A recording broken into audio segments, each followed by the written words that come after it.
નમસ્કાર દોસ્તો, ધોરણ 10 સામાજિક વિજ્ઞાન પ્રકરણ 3 શિલ્પ અને સ્થાપત્ય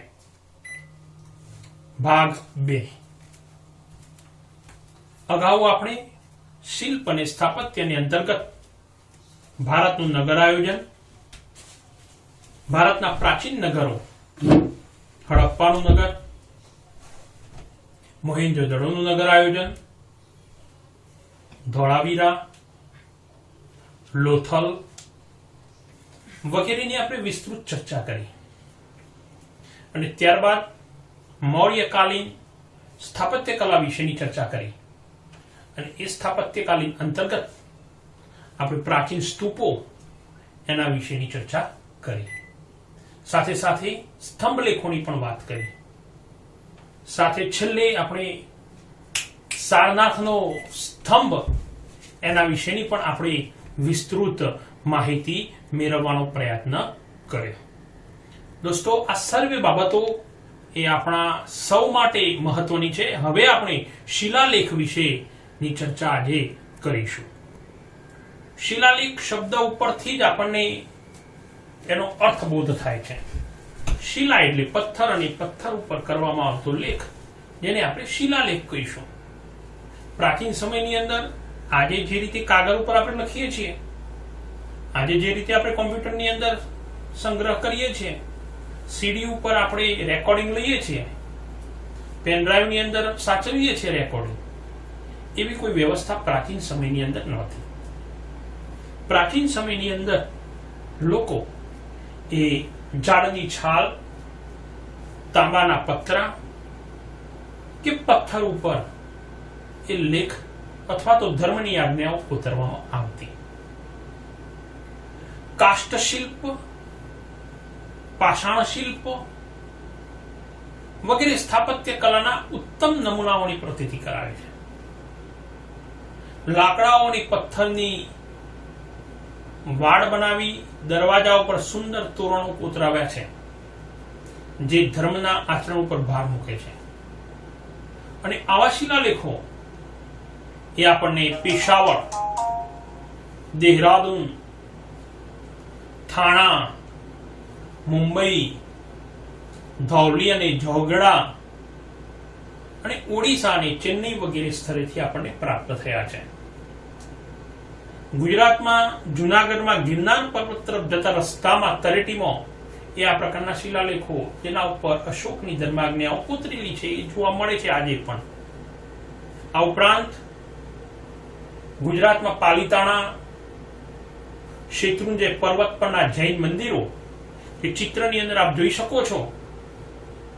એવી જ રીતે અમદાવાદના હઠીસિંહના જૈન દેરાસરોમાં ઈસવીસન 1847 માં સઘળી માહિતી આપતા શિલાલેખો સંસ્કૃત અને ગુજરાતી ભાષામાં કોતરાવીને મૂકેલા છે. હવે આપણે જોઈશું દક્ષિણ ભારતની દ્રવિડ શૈલી. દોસ્તો, શૈલી એટલે મંદિરો અથવા ભવનો બાંધવા માટેની શૈલી. ઘણી બધી શૈલીઓ પ્રસિદ્ધ છે. એમાં પ્રમુખ એ દ્રવિડ શૈલી, મથુરા શૈલી, ગાંધર્વ શૈલી વગેરે શૈલીઓ પ્રસિદ્ધ છે. એમાં આજે આપણે દક્ષિણ ભારતની દ્રવિડ શૈલીની અંદર બંધાવેલા જે મંદિરો છે એના વિશેની ચર્ચા કરીએ તો ભારતની કૃષ્ણા અને ગોદાવરી નદીઓની આસપાસના વિસ્તારની અંદર સાતવાહન વંશના રાજાઓ રાજ્ય કરતા હતા. અને એ સાતવાહન વંશના રાજાઓના સમયની અંદર બૌદ્ધ સ્તૂપો બંધાવે. આ સ્તૂપો અર્ધગોળાકાર, અંડાકાર અને એની ટોચ જે છે એ ઘંટ આકારની હતી. અને એમાં પ્રસિદ્ધ જે સ્તૂપો છે એમાં નાગાર્જુન કોંડાનો સ્તૂપ ચિત્રમાં જોઈ શકો છો. અમરાવતીનો સ્તૂપ એ દ્રવિડ શૈલીના સર્વશ્રેષ્ઠ નમૂનાઓ છે. ચૌલ વંશના રાજાઓએ દ્રવિડ શૈલીની સ્થાપત્ય કલાને ઉચ્ચ કક્ષાએ પહોંચાડી. મૌર્ય યુગની આપણે ચર્ચા કરી. એવી જ રીતે ગુપ્તકાલીન યુગ, જે આ ગુપ્ત યુગ છે, એ શિલ્પ અને સ્થાપત્ય કળા તરીકે એ સુવર્ણ યુગ તરીકે પ્રસિદ્ધ છે. ભારતની અંદર આ યુગની અંદર અનેક એવા મહત્વના સ્થાપત્યો અને શિલ્પો એ બનાવવામાં આવ્યા. એમાં ગુપ્ત યુગમાં શિલ્પ, સ્થાપત્ય, ચિત્ર, નૃત્ય, સંગીત આ તમામ કળાઓનો વિકાસ થયો. આ તમામ મંદિરો જે હવે પછી હું આપની સમક્ષ ચર્ચા કરવાનો છું, એ તમામ મંદિરોની પ્રતિકૃતિ ચિત્ર રૂપે આપ સર્વે એ સ્ક્રીન ઉપર નિહાળી શકશો. સૌપ્રથમ તો જબલપુરનું નીનામા તરીકે પ્રસિદ્ધ પાર્વતી મંદિર, ગુમરાનું નાગોડનું શિવ મંદિર, ઈરણ મધ્યપ્રદેશની અંદર આવ્યું આ સ્થળ, એનું ભગવાન નૃસિંહનું મંદિર, જામનગરનું ગોપ મંદિર, સ્તૂપો, ચૈત્યો, મઠો, વિહારો, ધ્વજો, સ્તંભો વગેરે ગુપ્ત યુગની કલાઓના શ્રેષ્ઠ નમૂનાઓ છે. આ ઉપરાંત સારનાથની ભગવાન બુદ્ધની પ્રતિમાઓ, મથુરાની વિષ્ણુની પ્રતિમાઓ અને મહાવીર સ્વામીની પ્રતિમાઓ, ઉદયગુરીની ગુફામાં જે સ્થાપત્ય કળા છે તે, અને સાથે સાથે વિષ્ણુના વરાહ સ્વરૂપની પ્રતિમા, આ ભારતીય ગુપ્તકાલીન કલાનો સર્વોત્તમ નમૂનાઓને લીધે ગુપ્ત યુગ કલાનો સુવર્ણ યુગ કહેવાય છે. ગુફા સ્થાપત્ય, ગુફાઓ, પ્રાચીન ભારતની અંદર ગુફાઓની રચના પણ કરવામાં આવેલી. ભારત વર્ષના ગુફા સ્થાપત્યો એને આપણે ટૂંકમાં કેવું હોય, એક શબ્દની અંદર કેવું હોય તો મનુષ્યકૃત સૌંદર્યધામો ગણાય છે. અને એ સૌંદર્યનો એક નમૂનો એટલે ઔરંગાબાદ પાસે આવેલી અજંતા તથા ઇલોરાની ગુફાઓ. દોસ્તો, આ જે ગુફાઓ છે એને જોતા જ એક આશ્ચર્યની ભાવના એ જોનારના હૃદયની અંદર પ્રગટ્યા વગર રહી શકતી નથી. એટલી અદ્ભુત ગુફાઓ છે. એ સિવાય મુંબઈ પાસેની એલિફન્ટાની ગુફાઓ, ઓડિશામાં ભુવનેશ્વરની પશ્ચિમે ઉદયગીરી, ખંડગીરીની ગુફાઓ, મધ્યપ્રદેશની બાગની ગુફાઓ ગુપ્તકાલીન ગુફા સ્થાપત્યના પ્રસિદ્ધ નમૂનાઓ છે. દોસ્તો, અજંતા, ઇલોરા અને એલિફન્ટાની ગુફાઓ આપણે પ્રકરણ 6 ની અંદર જોવાના છીએ, એટલે અહીં હું એમના વિશેની વિસ્તૃત માહિતી આપતો નથી. એની વિસ્તૃત માહિતી આપણને પ્રકરણ 6 ચલાવીશું એ વખતે આપીશું. એ સિવાય પણ ગુજરાતની જો વાત કરીએ તો ખંભાલિંડા, ગોંડલ, ડાંગ જે રાજકોટ, આજનું રાજકોટ, અને જુનાગઢ ખાતે 3 ગુફા સમૂહો. આ 3 ગુફા સમૂહો એટલે કયા? બાવાપ્યારાની ગુફા સમૂહ, ઉપરકોટની ગુફાઓ અને ખાપરાકોડિયાની ગુફાઓ. આ 3 ગુફા સમૂહો જુનાગઢ ખાતે, તળાજા અને સ્થાણા વગેરે સ્થળે પણ ગુફાઓ મળી આવી છે. અશોકના ગુફાલેખો ગયાથી 16 માઇલ દૂર બર્બનના પહાડની 3 ગુફાઓની દિવાલો પર કોતરેલા છે. તેમાં સમ્રાટ અશોક આજીવન કરેલા દાન કાર્યની તમામ વિગતો એના ઉપર કંડારેલી છે. એવી જ રીતે પૂર્વોત્તર ભારતની અંદર નોર્થ ઇસ્ટમાં આસામની દાર્જિલિંગની ગુફાઓ, બિહારની સુદામા અને સીતાની ગુફાઓ આ પ્રસિદ્ધ ગુફાઓ છે. હવે આપણે ગુજરાતની ગુફાઓ વિશે જો જાણીએ તો જુનાગઢની અંદર 3 ગુફાઓ આવેલી છે. મેં હમણાં તમને કહ્યું એમાં એક બાવાપ્યારાનો ગુફા સમૂહ. આ ગુફા બાવાપ્યારાના મઠ પાસે આવેલી છે. ચિત્રની અંદર જોઈ શકાય છે. આ ગુફાઓ 3 હારમાં અને પરસ્પર કાટખૂણે જોડાતી પથરાયેલી છે. પહેલી હરોળમાં 4, બીજી હરોળમાં 7 અને ત્રીજી હરોળમાં 5 ગુફાઓ મળી છે. કુલ 16 ગુફાઓ છે. તે ઈસવીસનના આરંભની સદી દરમિયાન કંડારેલી હોવાની શક્યતા છે, એટલે કે લગભગ 2000 વર્ષ પહેલાની છે. નંબર 2, ઉપરકોટની ગુફાઓ. આ ગુફાઓ 2 મજલામાં આવેલી છે. નીચેથી ઉપર જવા માટે સોપાન શ્રેણી છે, એટલે કે પગથિયા છે. ઉપરકોટની ગુફાઓ ઈસવીસનની 2જી સદી ના ઉત્તરાર્ધથી એટલે કે બીજી સદીના અંતથી માંડી અને ચોથી સદીની શરૂઆત સુધીની અંદર બનેલી હોવી જોઈએ. નંબર 3, ખાપરા કોડિયાની ગુફાઓ અને કુંડ ઉપરની ગુફાઓ. આ ગુફાઓ મજલાવાળી હશે. મજલાવાળી એટલે માળવાળી, અને તે પ્રાપ્ત થયેલા અવશેષો પરથી કહી શકાય. ગુફાઓને આજે નુકસાન થયેલું છે, કારણ કે લગભગ 1500 થી 1700 વર્ષ પહેલા આ ગુફાઓનું નિર્માણ થયું હશે. આ ગુફા ઈસવીસન 3જી સદીની અંદર કંડારેલી હોવાની આપણને જણાય છે. એવી જ રીતે ખંભાલિંડા ગોંડલની ગુફાઓ, એ રાજકોટથી 70 કિલોમીટર દૂર ગોંડલ પાસે આવેલા ખંભાલિંડામાંથી આ ગુફાઓ ઈસવીસન 1959 ની અંદર શોધાઈ, અને તેમાં 3 ગુફા સોપાનો એ નોંધપાત્ર છે.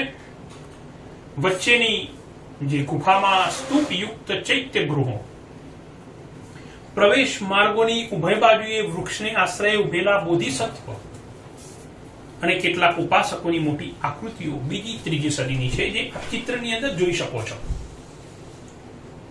નંબર 3, તળાજાની ગુફાઓ, જે શેત્રુંજય નદીના મુખ પાસે ભાવનગર જિલ્લામાં જે તળાજાનો ડુંગર આવેલો છે, તે તાલ ધ્વજગીરી તીર્થધામ તરીકે તે જગ્યા પ્રખ્યાત છે.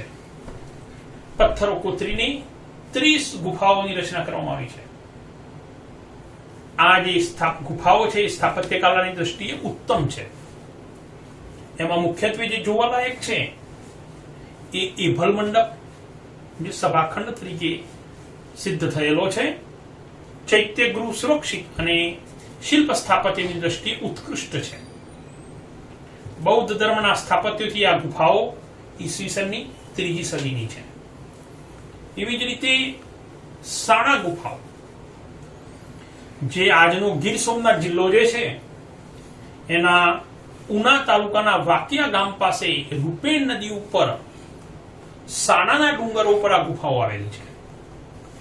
સાણા ડુંગર ઉપર મધપુડાની જેમ તમે ચિત્રમાં જોઈ શકો છો કે 62 જેટલી ગુફાઓ પથરાયેલી છે. ઢાંકની ગુફાઓ, રાજકોટ જિલ્લામાં ઉપલેટા તાલુકામાં ઢાંક ગામમાં ઢંકગીરી નામનો પર્વત આવેલો છે, અને આ જે ગુફાઓ છે એ 4થી સદીના પૂર્વાર્ધની હોવાનું જણાય છે. એવી જ રીતે ઝિંઝુરી જરની ગુફા, જે ઢાંકની પશ્ચિમે 7 કિલોમીટરના અંતરે સિદ્ધસર પાસેની ઝિંઝુરી જરની ખીણમાં કેટલીક બૌદ્ધ ગુફાઓ આવેલી છે. ઈસવીસનની 1લી અને 2જી સદીની હોય એમ જણાય છે. એવી જ રીતે કચ્છની ખાપરા કોડિયાની ગુફાઓ, કચ્છના લખપત તાલુકામાં જૂના પાટગઢ પાસેના પહાડમાં આ ગુફાઓ આવેલી છે. કુલ 2 ગુફાઓ છે. ઈસવીસન 1967માં આ ગુફાઓ એ આપણા ગુજરાતી ભાષાના ઘરેણા સમાન કેકા શાસ્ત્રીજી, જેમનું ગઈ સાલ જ 100 વર્ષની આયુમાં નિધન થયું, એવા કેકા શાસ્ત્રીએ શોધી કાઢેલી. અને છેલ્લી કડિયા ડુંગર ગુફા, જે ભરૂચ જિલ્લાના ઝઘડિયા તાલુકામાં કડિયા ડુંગર ખાતે આ 3 ગુફાઓ આવેલી છે. એ બૌદ્ધ ધર્મની પ્રાચીન સ્થાપત્ય કલાના ઉત્તમ નમૂના તરીકેની ગુફાઓ છે. અહીં ગુફા સ્થાપત્ય 2 નમૂન છે. એક જ પથ્થરમાંથી કંડારેલ 11 ફૂટ ઊંચો એક સી સ્તંભ છે, અને સ્તંભના શિરોભાગે એટલે કે એની ટોચ ઉપર 2 શરીરવાળી અને 1 મુખવાળી સિંહાકૃતિ આપણને પ્રાપ્ત થઈ છે. આ તમામ બાબતો આપણે અભ્યાસ કરીએ છીએ ત્યારે આપણા પૂર્વજોની જે શિલ્પ અને સ્થાપત્ય કળા વિશેની જે એમની દીર્ઘ દ્રષ્ટિ હતી એના આપણને દર્શન થાય છે. એવી જ રીતે રથ મંદિરો,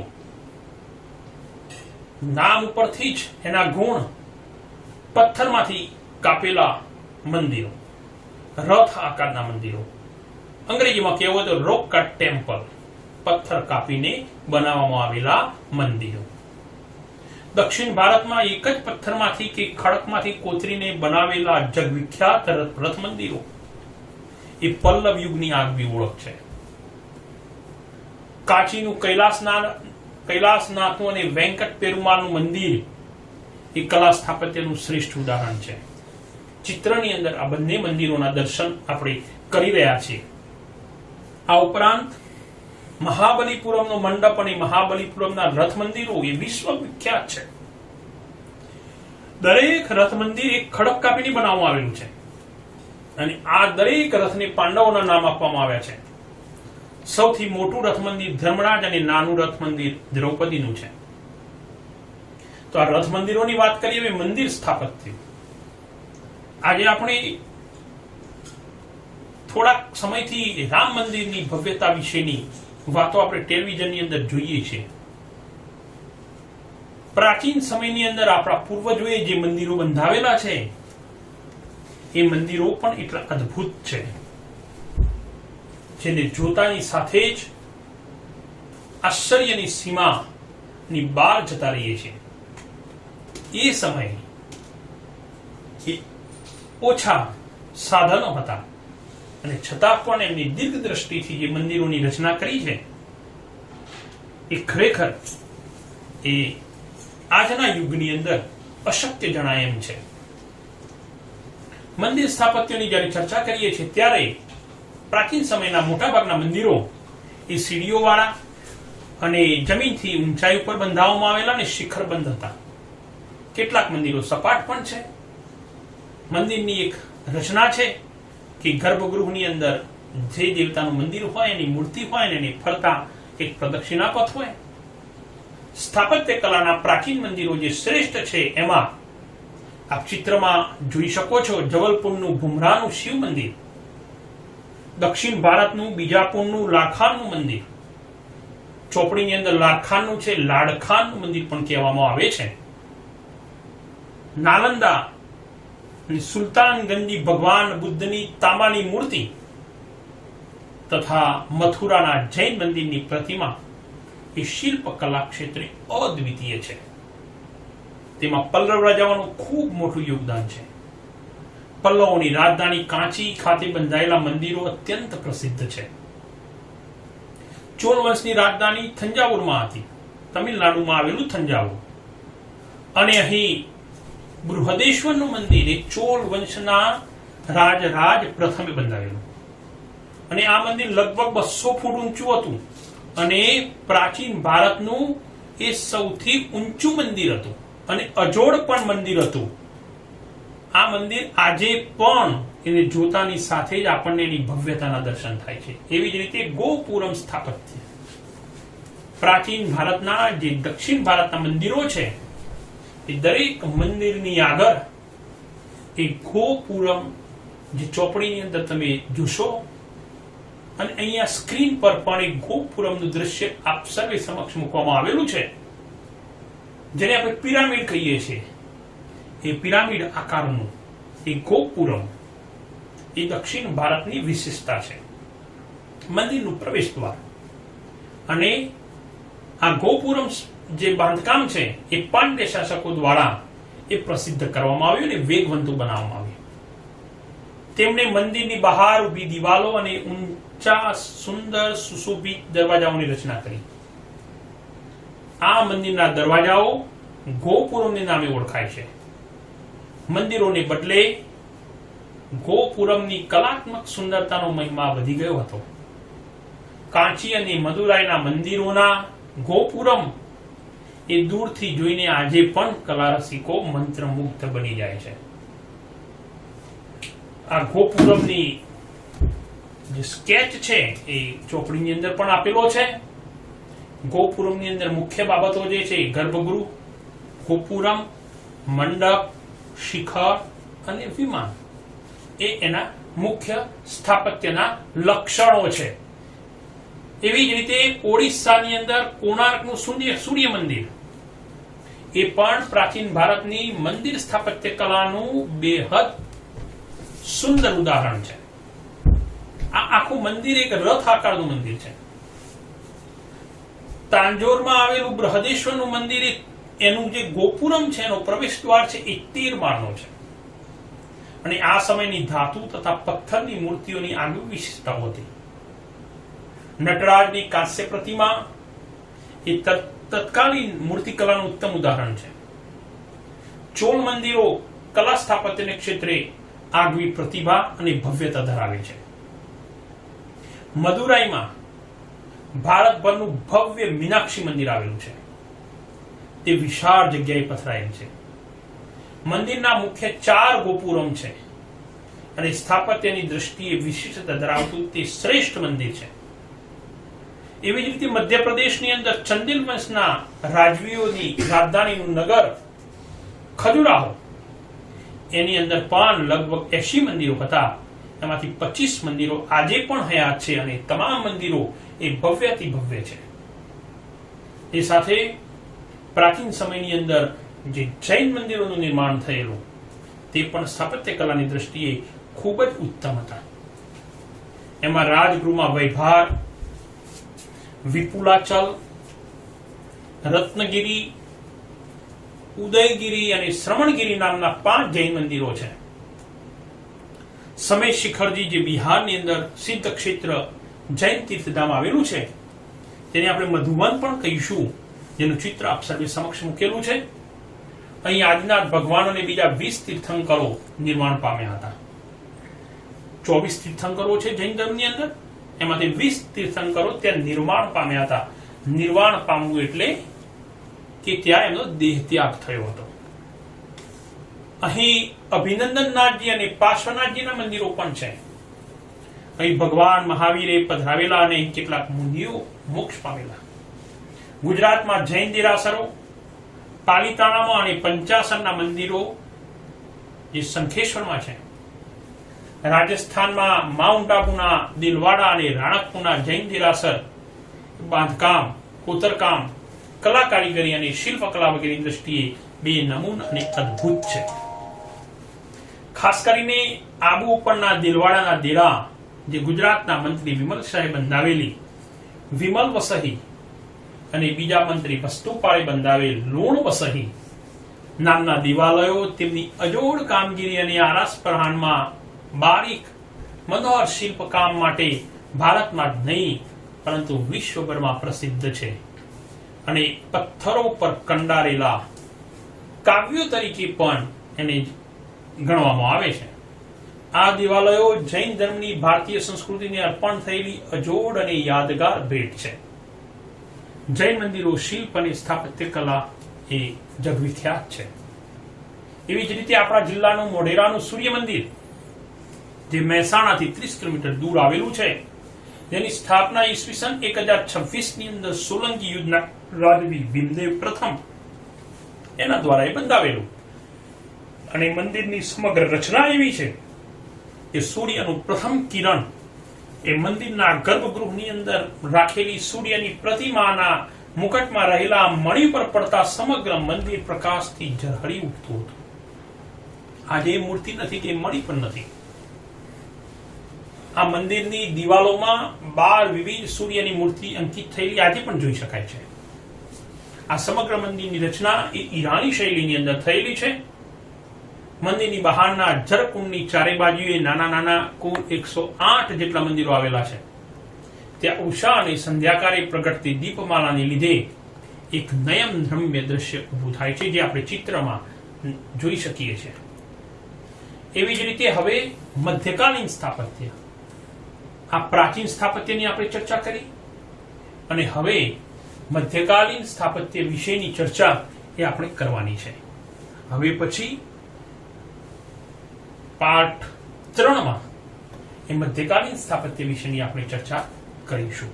આજે આપણે આટલે અટકાવીએ છીએ. નમસ્કાર.